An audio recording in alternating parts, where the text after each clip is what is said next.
समझें, कौवे के इशारे बताता है भविष्य में क्या होगा आपके साथ। 29 सितंबर से पितृपक्ष का आरंभ हो चुका है, जो 14 अक्टूबर तक चलेगा। इस समय में पितरों को खुश कर उनकी कृपा प्राप्त करने के लिए तर्पण, पिंडदान आदि करने का विधान है। प्राचीन काल से श्राद्ध के दिनों में कौवों को भोजन खिलाने की परंपरा चली आ रही है। माना जाता है कि हमारे पितृ कौवों के रूप में घर आंगन में आकर भोजन खाते हैं और तृप्त होकर जाते हैं। इसके अतिरिक्त कौवे के क्रियाकलापों द्वारा भी अपने भविष्य का ज्ञान प्राप्त कर सकते हैं।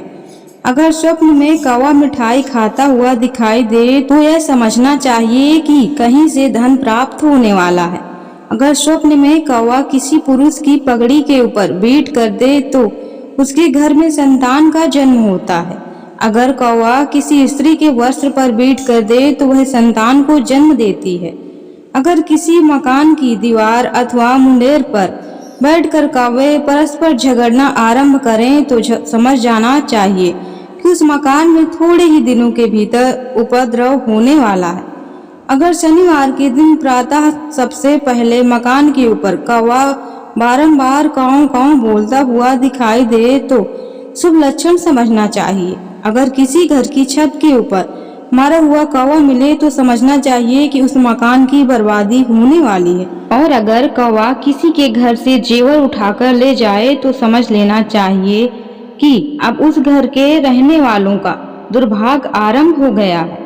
अगर कोई व्यक्ति नौकरी की तलाश में घर से बाहर निकले और रास्ते में किसी स्थान पर गंदगी के ऊपर बैठा हुआ कौवा दिखाई दे जाए तो वह अच्छा शगुन होता है।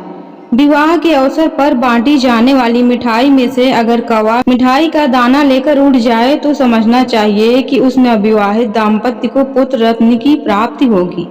अगर शाम के समय कौवा किसी विवाहित युवक के मस्तक के ऊपर मंडराए तो समझ लेना चाहिए कि उसे शीघ्र पुत्र की प्राप्ति होगी।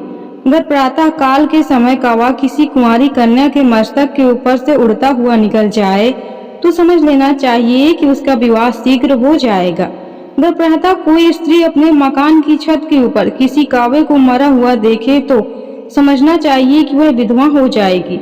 और अगर कौवे के पास खून की बूंदें भी पड़ी हों तो समझना चाहिए कि उसके पति की हत्या कर दी जाएगी। अगर कोई व्यक्ति जुआ खेलने के लिए जा रहा हो अथवा मुकाबले के लिए जा रहा हो और उसके सिर के ऊपर कौवे मंडराने लगे तो उसे समझना चाहिए कि उसकी हार होगी।